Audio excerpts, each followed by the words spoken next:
Շնորհակալություն, հարգելի գործընկերներ, հարգելի հայրենակիցներ։ Ես սպասեցի, որ մեր բոլոր զեկուցողները վերջացնեն իրենց զեկույցները, գլխավոր դատախազը, քննչական կոմիտեի նախագահը եւ հակակոռուպցիոն կոմիտեի նախագահը, որպեսզի անդրադառնամ այն հարցին, որին վերջերս շատ եմ անդրադառնում։ Ինչու, որովհետև ես չլսեցի մեր գործընկերների ոչ ելույթներում, ոչ հարցերին պատասխաններում, ընկալում կամ ըմբռնում, որ այդտեղ կա խնդրեմ։ Իսկ խնդրեմ կա, հիմա կապացուցեմ թե ինչու։ Բայց մինչև դա ուզում եմ այնուամենայնիվ անդրադառնալ քիչ առաջ բարձրացած հարցին, կապված կոնկրետ մի դեպքի, այդ բժշկի կալանավորման, որ պարզվեց, որ մեկ ամսով է կալանավորվել, նույնիսկ հանցանքի ծանրությունը ինքնին ոչ մի կերպ չի տեղավորվում այդ մինչ դատական սանկցիայի հետ։ Ուզում եմ հատուկ արձանագրել, որտեղ խոսքը 270,000 դրամի մասին է։ Բայց հիմա անցնեմ թվերին, հարգելի գործընկերներ։ Մի քիչ դիդակտիկ նյութեր եմ պատրաստել մեր բոլորի համար։ Դա է։ Սա հուսով եմ երևում է։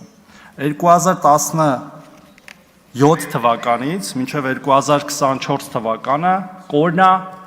դատարան ներկայացված միջնորդությունների եւ բավարարումների։ Վերևի կորը միջնորդություններն են, ներքևի կորը բավարարումները։ Հիմա ես հռետորական եւ ոչ միայն հռետորական հարց եմ տալիս։ Որն է այն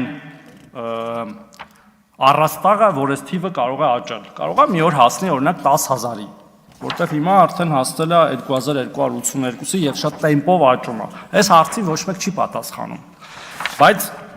մյուս կողմից, որ ասում են, որ բանա, դե հանցավորության դեմ պայքար ենք իրականացնում։ Բայց այդ դեպքում, հարգելի գործընկերներ, ինչի է մեր քրեակատարողական հիմնարկներում ապրիլի 1-ի դրությամբ ավելի քիչ դատապարտված մարդ, քան կալանավորված։ Արդյոք սա չի նշանակում, որ այս թվերը աշխատանքի իմիտացիային պարզապես եւ ոչ թե իրական աշխատանք, որտեղ իրական աշխատանքը հանցանքը ապացուցելու մեջ է, ապացույցներ հավաքագրելու մեջ է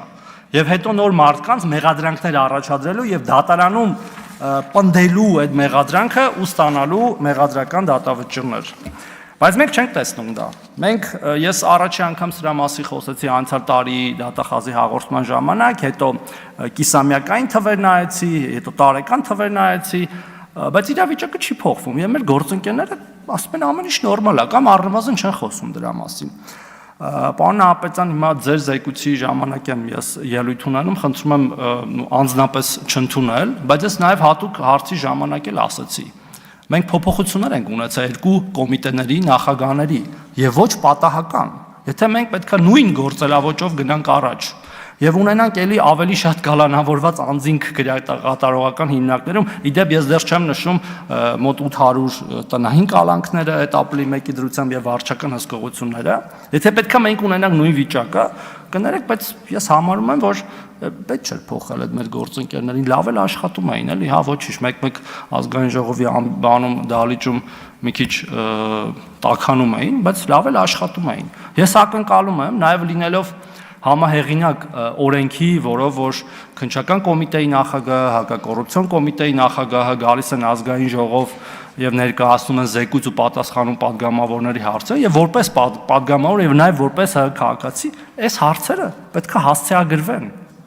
Եթե չկա ողջամիտ բացատրություն այս ամեն ինչի, ինչու է կալանավորվածների թիվը Հայաստանի Հանրապետությունում ավելի մեծ, քան դատապարտվածների թիվը, այն դեպքում, երբ որ երկրներում, որոնք որ ուժեղ իրավակարգ ունեն եւ մենք ձգտում ենք դառնալ այդպիսի երկրներ, տրամագծորեն հակառակ պատկերն է, ես չգիտեմ էլ ինչ ասեմ։ Ասենք ոնց կարա, օրինակ Ֆրանսիայում այդ հարաբերակցությունը լինի 1-3-ի, Գերմանիայում 1-4-ի, Լեհաստանում 1-4-ի, իսկ մեր մոտ հակառակը 1-1-ը 1-ի։ Այստեղ խնդրեմ չեք տեսնում, հարգելի գործընկերներ։ Լավ, եթե չեք տեսնում, ուրեմն այս մեր մյուս երկրներն են, մենք տենց շատ ուժեղ օրինական, ուժեղ իրավակարգով երկիր ենք,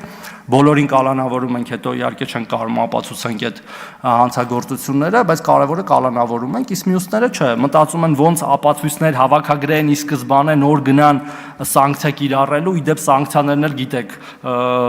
թույլից ավելի ուժեղ են, հետո դատարանին թույլ տան որոշել։ Իսկ կարող է մեր քննչական նախաքննական մարմիններն ու դատախազությունը իրանց վերապահում են դատարանի դեր։ Ասում են դե մենք գիտենք, որ մեղավոր է, թող մի 2-3 ամիս էլ նախորոք նստի։ Հետո ոչինչ, որ վերջում օրինակ դատարանը կարող է տուգանքով դատապարտել կամ պայմանական չկիրառել, որտեղ առաջի անգամ ա եղել հանցագործությունը կամ արդեն այնպիսի պատժաչափ նշանակել, որ դու դրանից ավել արդեն կալանքի տակ ես եղել։ Պարոն Նահապետյանը նաև արդարացիոն նշում է, որ կան մեխանիզմներ ռեաբիլիտացիայի, հա, կամ բանի կոմպենսացիայի, բայց քանի նման դեպք ա եղել, քանի հոգի ա պատրաստ դատվել պետության հետ, անհիմն կալանքից հետո, տենց դեպք կա, ես չգիտեմ, բոլորն ասում են շարես փորձանքից հեռու, լավա պրծել ենք, մի հատ էլ գնանք դատվենք, ասենք բան, մեր կորցված եկամուտը հետ տվեք, մեր չստացած աշխատավարձը հետ տվեք, մեր բարի համբավը գնահատեք, չգիտեմ, միլիոնավոր դրամներով կամ նայածովա դոլարներով ու վերադարձրեք մեզ։ Ես իրականում կարծում եմ, որ պետք է սկսվի այդ process-ը, որ մի քիչ սթափվեն մեր գործընկերները, բայց ես կարծում եմ, տենց դեպքեր ամեն դեպքում եթե լինել չեն լինելու, շատ քիչ են լինելու։ Այս ամեն ինչը ինչի մասն ենք, ինչի համար եմ այս ամեն ինչի մասին խոսում, որտեվ այն ջայլամային տրամաբանությունը, որ մենք մեր գլուխները մտցնում ենք ավազի մեջ ու ասում ենք, որ ամեն ինչ լավ է, չի կարող պարզապես շարունակվել, հարգելի գործընկերներ։ Այս իրավիճակը պետք է փոխվի։ Չի կարող չփոխվել, կամ մեզ պետք են ողջամիտ բացատրություններ, թե ոնց է ստացվում այսպես։ Ոչ նա ենք տեսնում, ոչ նա։ Ու սա ես չեմ անձնավորում, հա, որտեվ պարզատեղ հազարավոր մարդիկ են աշխատում, բայց գոնե այդ իրավապահ բուրգերի վերևում կանգնած մարդիկ պետք է անհանգստանան, պետք է հանձնարարականները կամ ակնկալիքները իրանց բուրգերից այլ լինեն, ասեն հարգելիներս, ինձ պետք են վճիռներ, դատարանում վճիռներ, ոչ թե գրակատարողական հիմնարկների ծանրաբեռնում մինչ դատական վարույթում, այլ վճիռներ, որպեսզի հասկանանք, որ իրոք արդարադատություն է տեղի ունենում։ Մինչ դատական կալանքները ոչ մի կերպ չեն կարող համարվել արդարադատություն կամ արդարադատության ինչ որ, հա, մի փոքրիկ կոմպոնենտ կարող են, եթե բացահայտումներին են նպաստում, դա էլ հասկանում ենք ինչի համար է տեղի ունենում։ Կալանավորում ենք ցանկալի ցուցմունքներ ենք կորզում իրանց անձերի նկատմամբ, իդեպ դա էլ ոչ միշտ է տեղի ունենում, որտեղ դեպքեր կան, որ օրինակ տեղի չի ունենում, դա տեղել ինչ որ կասկածներ կան հայեցողությունների կամ ուրիշ անձանց նկատմամբ, բայց հետո գնում է դատարան, դատարաններում կամ տարիներով քննվում է, իդեպ դա էլ է մի ուրիշ խնդրեմ, ասենք գործեր կան 300 վկա է, պատկերացրեք քանի տարի դա կքննվի, էլ ում է հետաքրքիր այդտեղ վերջում 5-6 տարի հետո դատավճիռ կլինի, թե չի լինի։ Ամփոփելով խոսքս, հարգելի գործընկերներ, հատկապես նաև իմ մեր ազգային ժողովի падգամավորների նախոսքս ուղղված, ես առաջարկում եմ, որպեսզի մենք հետևենք այս վիճակագրությանը ու եթե այն չփոխվի դեպի ողջամիտ թվեր կամ բացատրություններ չունեն, մենք միգուցե օրենսդրական փոփոխություններ պետք է անենք, հարգելի գործընկերներ։ Միգուցե ինչ որ սահմանափակող ֆիլտրեր, ռեժիմներ պետք է կիրառենք, որտեղ եթե մեր գործընկերները իրանց աշխատելավոճում նույնն են մնում, բայց մենք ենք պատասխանատու այս ամեն ինչի համար։ Իրանք պատասխանատու են որպես պատվիրակված, հա, լիազորություններ իրականացնում մեր ժողովրդի կողմից, բայց մենք ենք ընտրվել եւ մենք ենք պատասխանատու մեր քաղաքացիների առաջ։ Այսքանը երևի նորից խնդրում եւ կոչ եմ անում ուշադիր լինել այս թվերին, հարգելի գործընկերներ, ներկա եւ բացակա, եւ սրա մասին խոսել ու փորձել լուծումներ գտնել։ Շնորհակալություն։